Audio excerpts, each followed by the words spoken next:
উম্মতে মুহাম্মাদি আজ মরণটাকে ঘৃণা করে। আর এটাই নবীজি বলেছেন ওয়া কারাহিয়াতুল মউত, আমার উম্মত মৃত্যুকে ভালোবাসবে না, মৃত্যুকে এরা ঘৃণা করবে। সাহাবীদের ঘটনা শোনেন।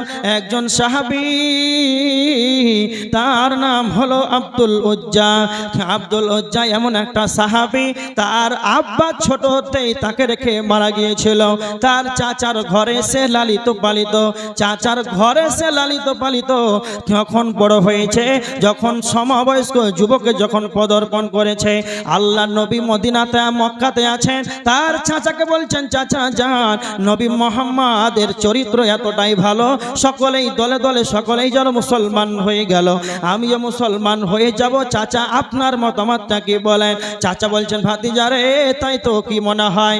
একদিন হযরত আব্দুল্লাহ, তার নাম আব্দুল উজ্জা, আব্দুল উজ্জা একদিন ঈমান এনে তার চাচার সামনে বলছেন, লা ইলাহা ইল্লাল্লাহ মুহাম্মাদুর রাসূলুল্লাহ। চাচার সামনে যখন কালিমা পড়ে নিল, একাত্মবাদের তাওহীদের যখন সাক্ষী দিয়ে দিল, তখন তার চাচা এতটাই রাগান্বিত হয়ে গেল। তার চাচা বলছেন, ভাতিজা রে তোর যতগুলো ধন সম্পদ, টাকা পয়সা, এগুলো তোমাকে ছেড়ে দিতে হবে। ভাতিজা বলছেন, সমস্ত কিছুই ছেড়ে দেব।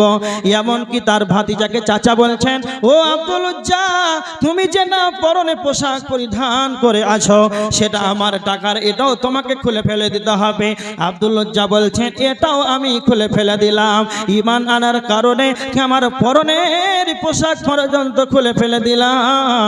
তখন আব্দুল উজ্জা তার মায়ের ঘরে প্রবেশ করলো, আর মায়ের ঘরে গিয়ে একটা ছিঁড়া কম্বল নিয়ে তার জৈনঙ্গ, তার গোপন অঙ্গটাকে, লজ্জা স্থানটাকে ঢেকে মসজিদে নববীতে হাজির হয়ে গেলেন।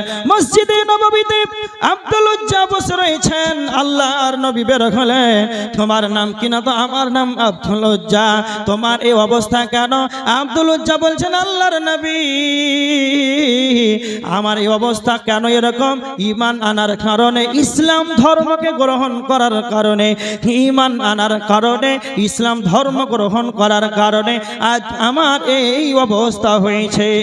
আব্দুল উজ্জা, আল্লাহর নবী তার নাম রাখলেন আব্দুল্লাহ। আব্দুল্লাহ এমন একজন সাহাবী, তার পরনের পোশাক পর্যন্ত ঈমান আনার কারণে আনতে পারেনি। আব্দুল উজ্জাকে আসহাবে সুফার ভিতরে কোরআন তেলাওয়াত করতে দিলেন। এবার যুদ্ধের থামাবে বেঁধে গেল।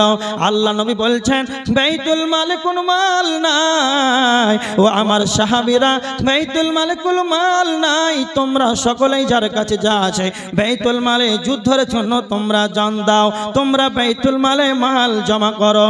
মহিলারা তাদের হাড়গুলোকে খুলে খুলে, তাদের কানের সাদের সোনাগুলোকে, তাদের নাকের, তাদের কানের গুলো খুলে খুলে দিয়ে গেলেন।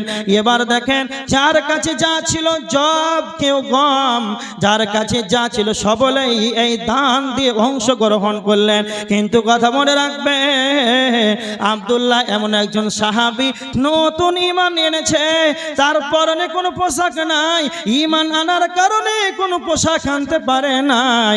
এই জন্য আল্লাহর নবীকে বলছেন, ইয়া রাসূলুল্লাহ, আল্লাহর নবী, আজকে যুদ্ধের জন্য সকলেই তো সব কিছু দিল, কিন্তু আমি এমন একজন গরিব সাহাবী, আমি কিছুই দিতে পারলাম না।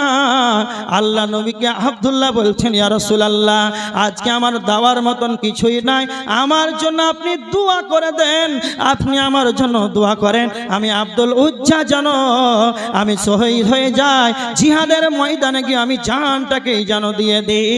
আল্লাহর নবীর কাছে তিনি দোয়া করতে বললেন। আমি ঘটনাটি কেন আনলাম? আব্দুল উজ্জা, আব্দুল্লাহ এমন একজন সাহাবী, সে মরণটাকে চেয়েছে, সে মরণটাকে চেয়ে নিয়েছে। আব্দুল্লাহ এর সাহাবী, সারা দুনিয়ার বুকের লাত মেরেছে, দুনিয়াকে সাহাবীরা লাত মেরেছে। আর আজকে আমরা মুসলমান সমাজ, আজকে দুনিয়াটাকে আমরা প্রেম করছি, দুনিয়াটাকে ভালোবাসি।